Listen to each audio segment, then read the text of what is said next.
작전동에서 서울 남산타워에 가기 위한 길이 몇 개나 될까요? 부평역으로 가는 1호선 타고 갈 수 있습니다. 그리고 부평구청역에서 7호선을 타고 갈 수 있습니다. 그리고 계양역 쪽으로 가는 공항철도를 통해서 또 갈 수 있습니다.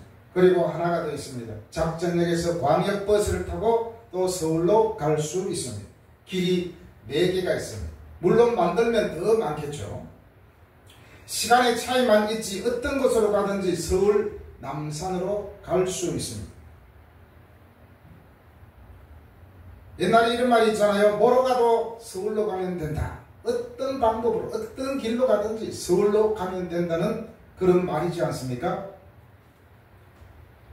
이것을 비유해서 사람들이 천국도 가는 길이 여러 개나 된다고 주장하는 사람들이 있다는 것입니다. 바로 종교다원주의자들입니다. 예수 믿는 사람 중에도 있다는 것이죠. 기독교를 믿든 불교를 믿든 힌두교를 믿든 천국으로 가는 데는 아무 문제가 없다는 것입니다. 이러한 종교가 다 지향하는 바는 같다고 합니다. 기독교는 사랑이고 불교는 자비고 유교는 인애다 라고 하면서 모든 지향점은 같다고 말합니다. 바로 종교통합주의자들이 말합니다. 가톨릭과 불교와 기독교가 손잡고 서로 의사하면서 그렇게 화합을 하고 종교통합을 시도하는 사람들이 많이 있습니다. 물론 어울릴 수는 있지만 그러나 종교통합이란 이름으로 이렇게 하는 것은 굉장히 성경을 위배하는 것이겠죠. 성경에서 분명히 하나님께 가는 길은 오직 한 길밖에 없음을 말씀하고 있습니다. 바로 그 길은 예수 그리스도입니다. 이 예수 그리스도를 통하여서만 천국에 갈 수 있는 것입니다. 예수님께서 요한복음 1장 6절에서 말씀하셨습니다. 예수께서 이르시되 내가 곧 길이요 진리요 생명이니 나로 말미암지 않고는 아버지께로 올 자가 없느니라. 나로 말미암지 않고는 예수 그리스도 나를 통하여서만이 하나님께로 갈 수 있다고 분명히 말씀하고 있습니다.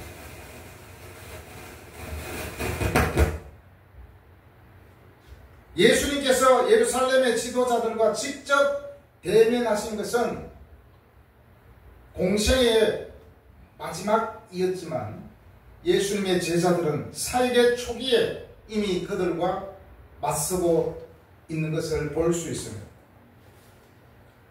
그 맞선 사람 지도자들은 누구입니까? 1절에서 제사장들과 성전 맡은 자, 사두개인들이라고 그렇게 기록되어 있습니다. 도대체 이 사람들은 뭐 하는 자들입니까? 제사장은 우리가 잘 알고 있죠. 이들은 사내들에 속해 있는 권력자들입니다. 성전에서 예배를 집행하는 사람들입니다. 그런데 자격도 없는 제자들이 베드로와 요한이 설교를 한다는 것은 바로 자신들의 권한을 침해하는 것이기 때문에 펄쩍 뛸 수밖에 없는 것이었습니다. 그리고 여기서 성전 맡은 자들은 누구입니까? 이 사람들은 바로 성전 관리자입니다. 대제사장 다음으로 가는 높은 지위를 가지고 있는 사람들입니다. 이 사람들은 성전의 질서 유지를 맡은 사람들입니다. 국회로 말할 것 같다면 국회 방어위원들 그래야 됩니다. 방어원들 지키는 사람들.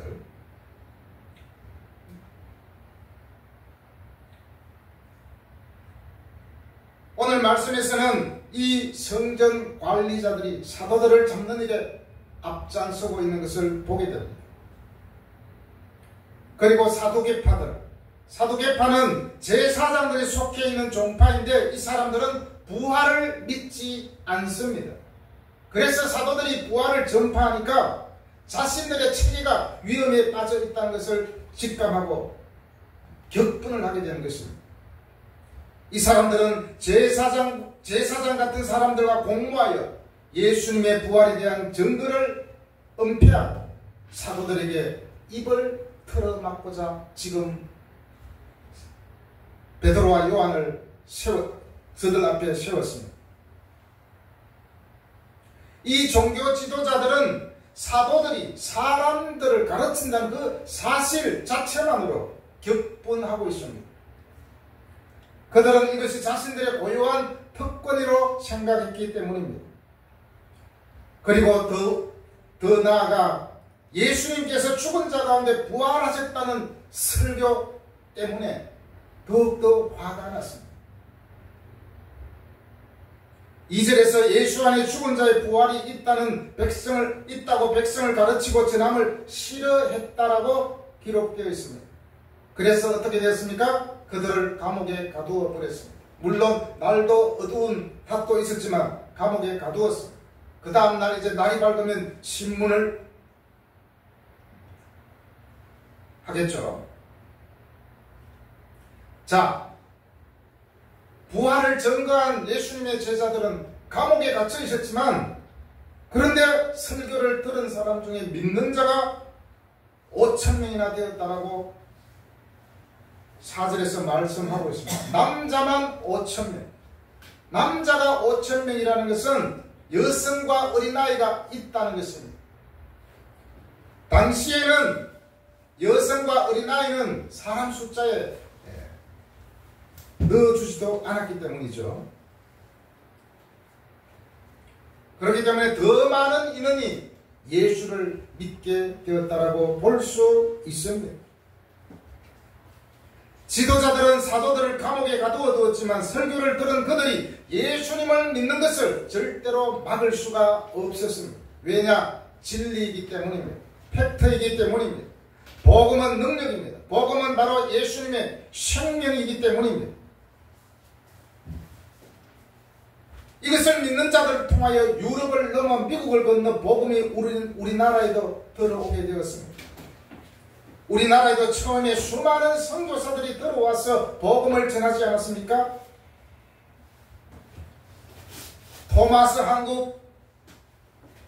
토마스는 한국 기독교사에서 첫 순교한 개신교 선교사입니다.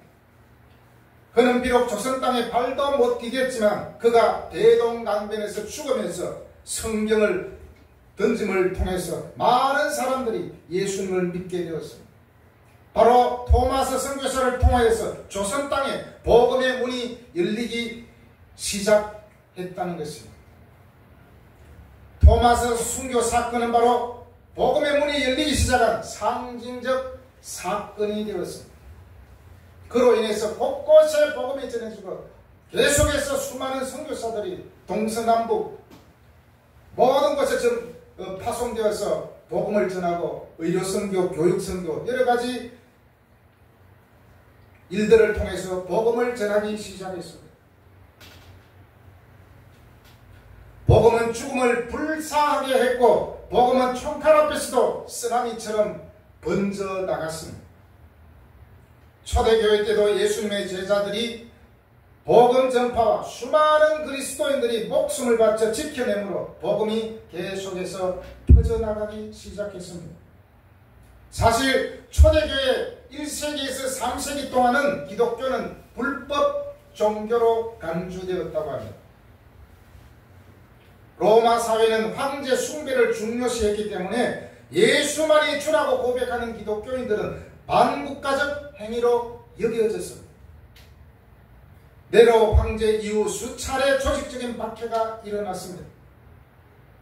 신자들은 투기장에서 짐승에게 던져지거나 십자가에 못 박히거나 불태워지는 고통을 당했습니다.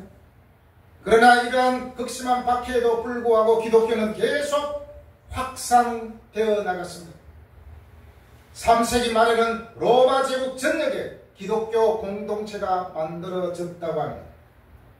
그리고 급기야 콘스탄틴 황제가 밀라노 칙령을 발표하게 됩니다.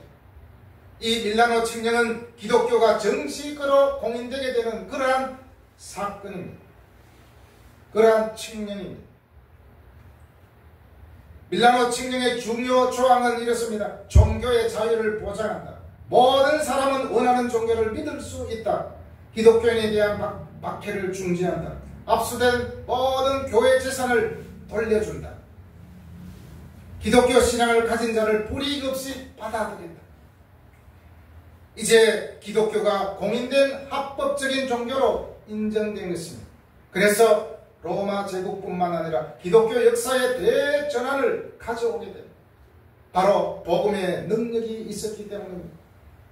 예수님의 제자들이 목숨을 걸고 복음을 전했기 때문에 많은 사람들이 한꺼번에 7,000명, 5,000명 많은 사람들이 예수를 믿게 되었습니다.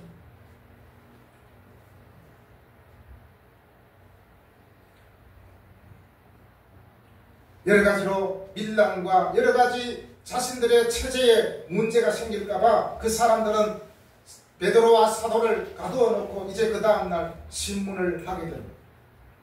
재판하는 사람들은 구체적으로 누가 있습니까? 6절에 보면 대제사장 안나스와 가야바와 요한과 알렉산더와 및 대제사장의 문중이 다 참여했다라고 되어 있습니다.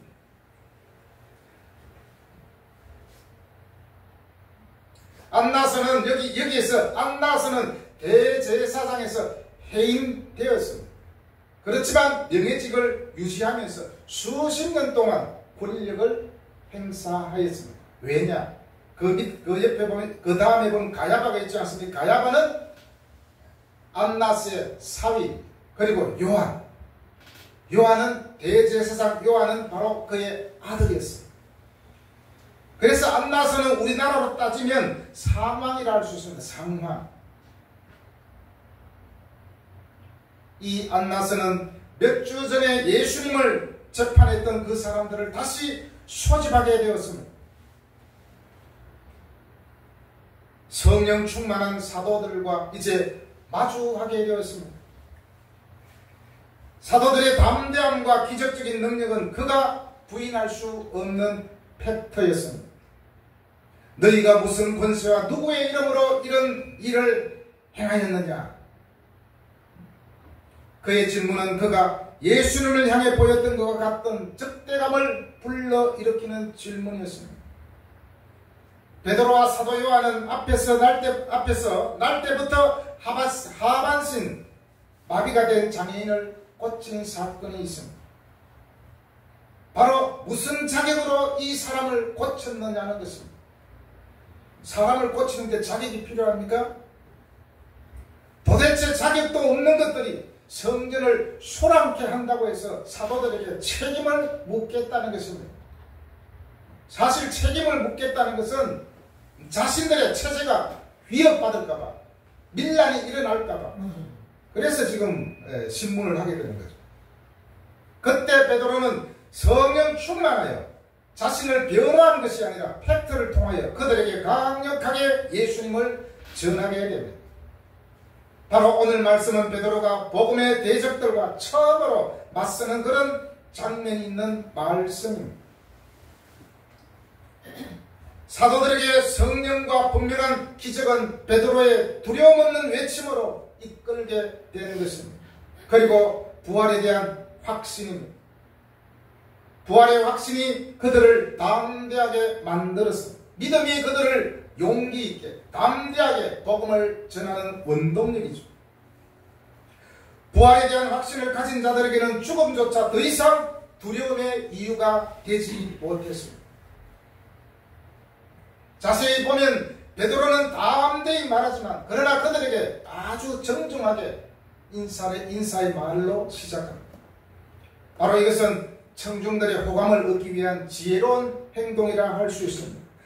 당시 연설가들은 용감한 발언을 할 때 종종 아첨이나 성명으로 완화하거나 그렇게 했지만 그렇게 했습니다.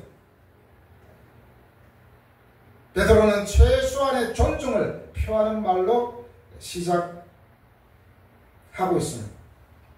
만약에 우리가 다른 사람에게 전도할 때 강압적으로 예수 믿으라니까 좋은 말 할 때 예수 믿어 이렇게 말하면 어떻게 됩니까? 당장 험악한 일이 벌어질 수 있습니다. 그래서 깍듯이 선생님 제 얘기를 좀 들어보실래요?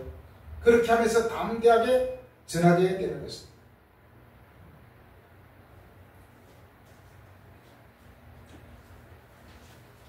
자, 이렇게 묻자 9절에서 베드로가 뭐라고 말합니까? 9절에서 만일 병자에게 행한 착한 일에 대하여, 여기 착한 일에 대하여라는 말이 있습니다.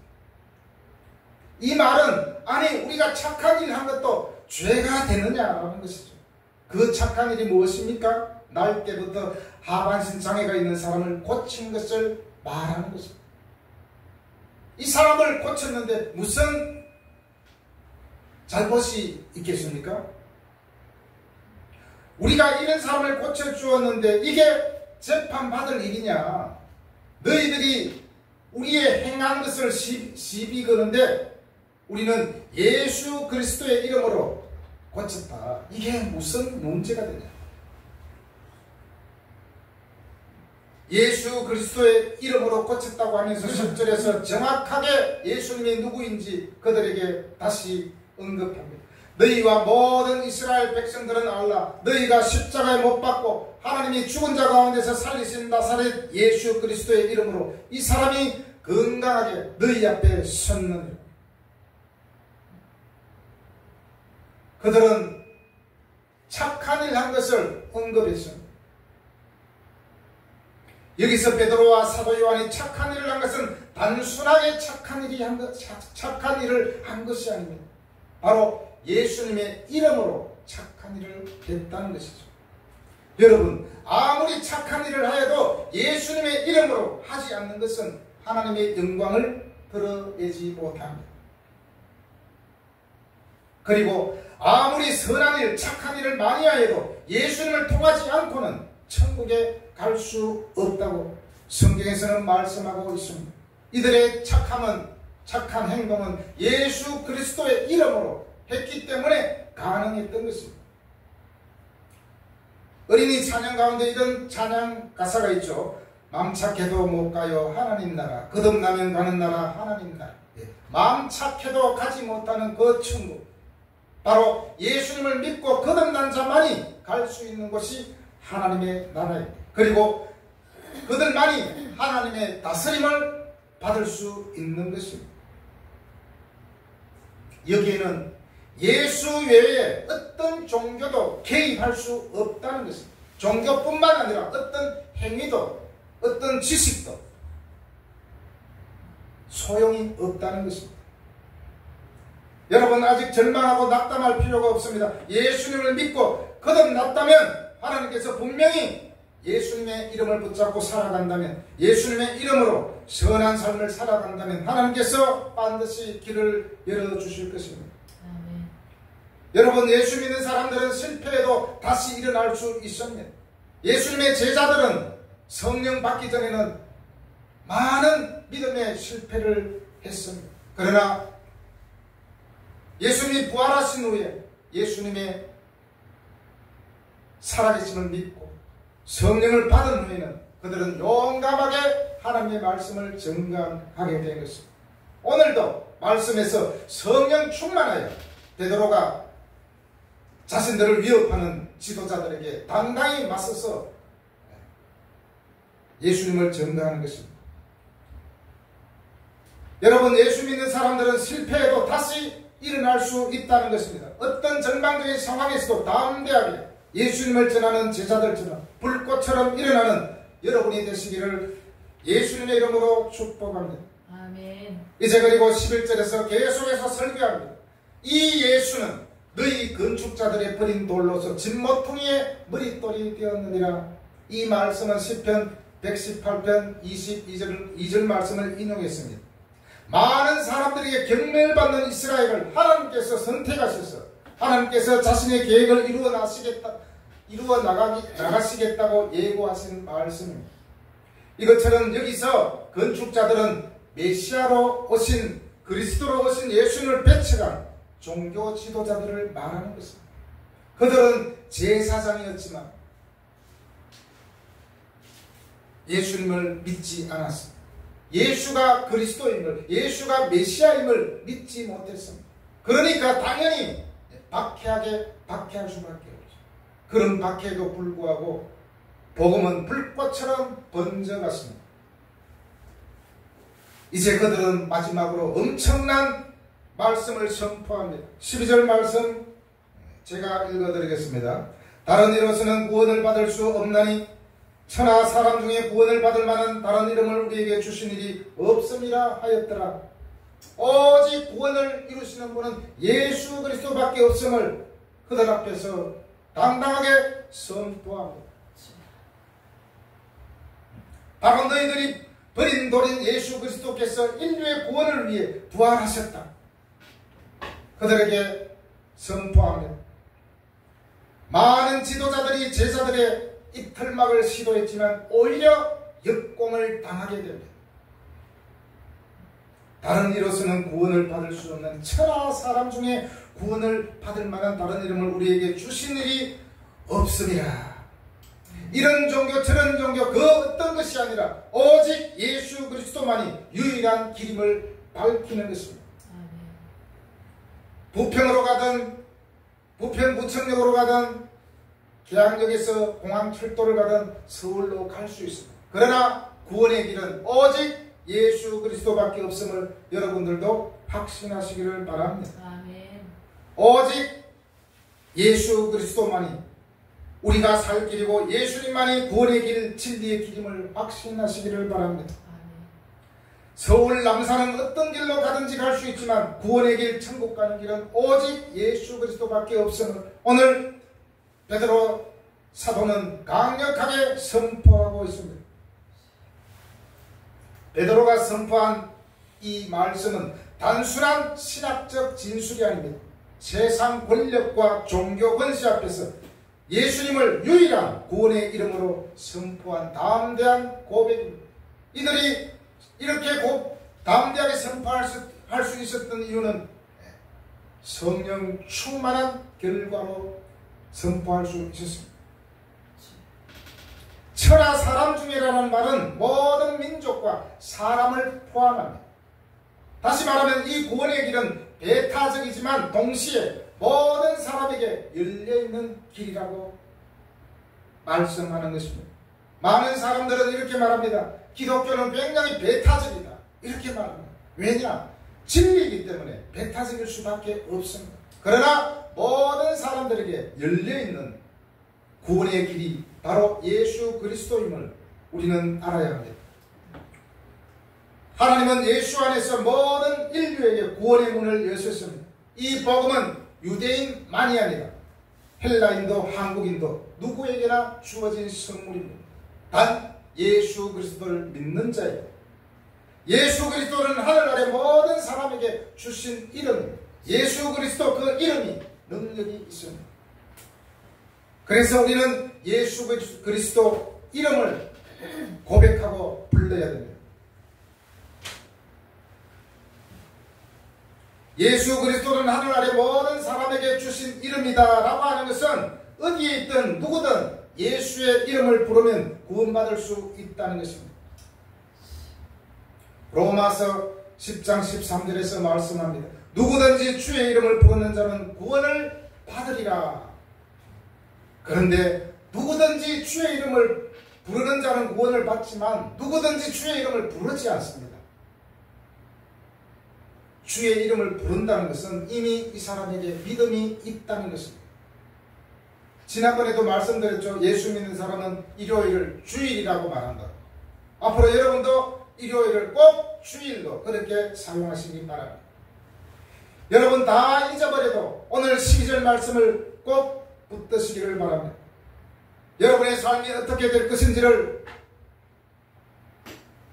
타투방 같은 데서 가서 묻지 마세요. 어떤 곳에 가서 사주를 보지 마세요. 우리 모든 인생의 비밀은 예수 그리스도 이름 안에 있다는 것을 믿으시기를 바랍니다. 예수 믿는 사람도 점집에 많이 간다는 정보가 있습니다. 정말 거듭난 사람은 그런데 기웃거리지 않습니다. 오직 예수 그리스도만이 여러분의 삶을 인도하실 줄로 믿습니다. 예수 그리스도 이름 안에 비밀이 있다는 것은 이것을 아는 사람은, 이것을 믿는 사람은 예수님을 믿고 거듭난 자만이 알 수 있는 것입니다. 누구든지 예수 이름을 믿고 부르는 자들에게 이 비밀을 하나님께서는 계시해 주셨습니다. 무엇을 통하여 계시해 주셨습니까? 바로 성경을 통하여.